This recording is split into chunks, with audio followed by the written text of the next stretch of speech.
नमस्कार, मी पंजाब डक.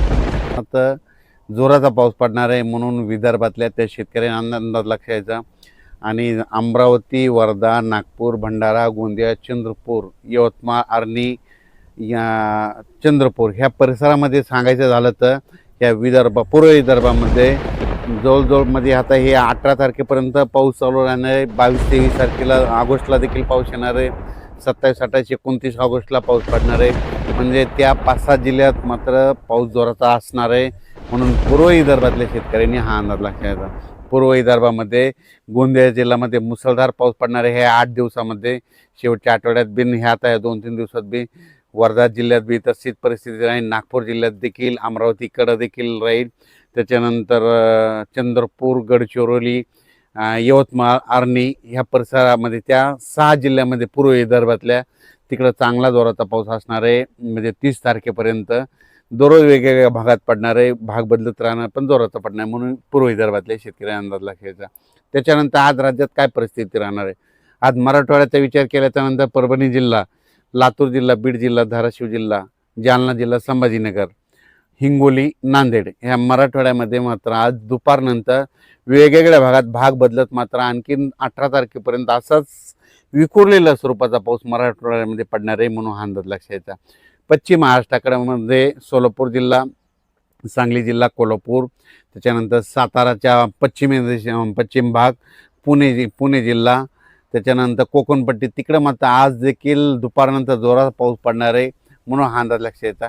सोलापूर जिल्ह्यात सर्वत्र नाही, पण वेगवेगळ्या भागात आज भाग बदलत 18 तारखेपर्यंत असाच विखुरलेल्या स्वरूपाचा पाऊस पडणार आहे, म्हणून अंदाज लक्षायचा. श्रीगोंदा, कडाष्टी, त्याच्यानंतर कर्जत, जामखेड, त्या अहिल्यानगर, बारामती, त्याच्यानंतर राऊर ह्या परिसरामध्ये आज बऱ्याच भागामध्ये या 3 दिवसामध्ये विखुरलेल्या स्वरूपाचा पाऊस असणार आहे, म्हणून अंदाज लक्षायचा. पुण्याकडे आज मात्र पाऊस चांगला सुरू होईल, म्हणून पुणेकरांना देखील अंदाज लक्षायचा. त्याच्यानंतर संगमनेर, अकोले त्या परिसरामध्ये देखील तिकडला पाऊस मात्र कंटिन्यू चालूच राहणार आहे, म्हणून संगमनेर, अकोला, इगतपुरीच्या शेतकऱ्यांनी अंदाज लक्षायचा. नाशिक जिल्ह्यामध्ये सरी चालूच राहतील, म्हणून हा अंदाज त्यांनी देखील लक्षायचा.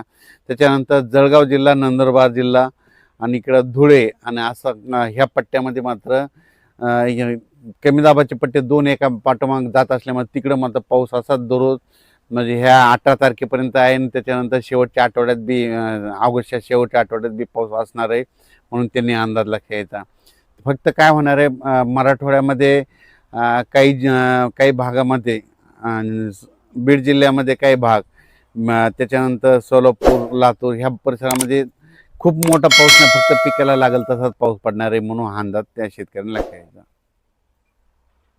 हा जो पाऊस पडणार आहे 10 मिनिटाचा, 20 मिनिटाचा, अर्ध्या तासाचा, काही काही ठिकाणी 1 तासाचा पाऊस पडणार आहे. खूप असा मोठा काही पडणार नाही. फक्त जोरदार मुसळधार पाऊस फक्त नागपूर, भंडारा, गोंदिया, चंद्रपूर, यवतमाळ, अमरावती, अकोला ह्या परिसरामध्ये असणार आहे आणि तिकडंच जास्त पडणार आहे. आपल्या इकडं मात्र पिकाला लागेल तसंच पडणार आहे. त्याच्यानंतर कर्नाटक, इकडं जत, मंगसुळी तिकडं देखील पाऊस सुरू होणार आहे. तिकडं देखील ह्या 8 दिवसामध्ये तिकडं देखील कर्नाटकला देखील पाऊस सुरू होईल, म्हणून कर्नाटकच्या शेतकऱ्यांनी अंदाज लक्षायचा. पंढरपूर, सांगोला, आटपाडी त्या तिकडं देखील सरी चालू राहतील. कोल्हापूरला जोरदार पाऊस सुरू राहील, म्हणून कोल्हापूरकरांनी अंदाज लक्षायचा. साताराच्या पश्चिम भागा म्हणजे पश्चिम भागाकडे मात्र जास्त पावसाचा जोर असेल, म्हणून ते लक्षायचं. कोकणपट्टीचा मात्र पाऊस मात्र इकडं रत्नागिरीपासून तर पालघरपर्यंत ते मात्र जोराचा पाऊस राहणार आहे.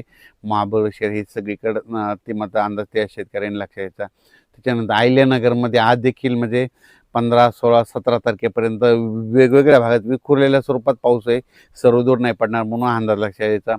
संभाजीनगर जिल्ह्यामध्ये सरी चालू राहतील, म्हणून त्यांनी देखील अंदाज लक्षायचा. त्याच्यानंतर जळगाव जिल्ह्यामध्ये देखील आज दुपारनंतर आणि रात्रीच्याला देखील असाच विखुरलेला पाऊस असणार आहे, म्हणून अंदाज लक्षायचा. पण रावेर म्हणजे मध्य प्रदेशच्या लगत मध्ये रावेर त्या परिसरामध्ये जोरदार पाऊस पडणार आहे, म्हणून त्यांनी हा अंदाज लक्षायचा. त्याच्यानंतर इकडं बुलढाणा जिल्हा, मेकर, खामगाव, नांदुरा, मलकापूर ह्या परिसरामध्ये देखील ह्या 3-4 दिवसामध्ये पाऊस आहे. त्याच्यानंतर ऑगस्टच्या शेवटच्या आठवड्यात देखील पाऊस आहे, म्हणून हे लक्षात येतं. लोणारकडे देखील आज पाऊस पडेल. इकडं मंठा, या परिसरात देखील आज पाऊस पडणार आहे म्हणून त्यांनी देखील अंदाज लक्षात यायचा. इकडे जालना जिल्ह्यात देखील पाऊस असणार आहे, पण सर्वदूर नाही, भाग बदलतच पडणार आहे म्हणून हा अंदाज लक्षात यायचा. बीड जिल्ह्यात बी ठराविक भागातच पाऊस पडणार आहे म्हणून अंदाज लक्षात यायचा.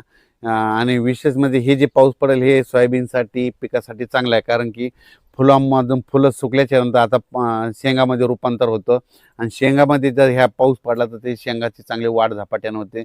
म्हणून हे पाऊस हा शेतकऱ्यासाठी वरदान ठरणारा पाऊस असणार आहे. फक्त या पावसामध्ये सर्वदूर व्याप्ती नाही, विखुरलेल्या स्वरूपाचा जर भाग बदलत असणार आहे म्हणून हा अंदाज सर्व शेतकऱ्यांनी लक्षात यायचा आणि आपण आपल्या शेतीच्या कामाचं नियोजन करायचं.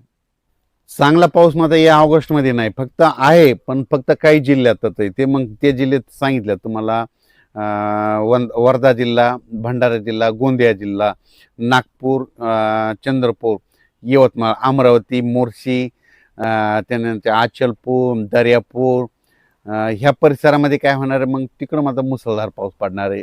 फक्त मग ते 5-8 जवळपास 7-8 जिल्ह्यात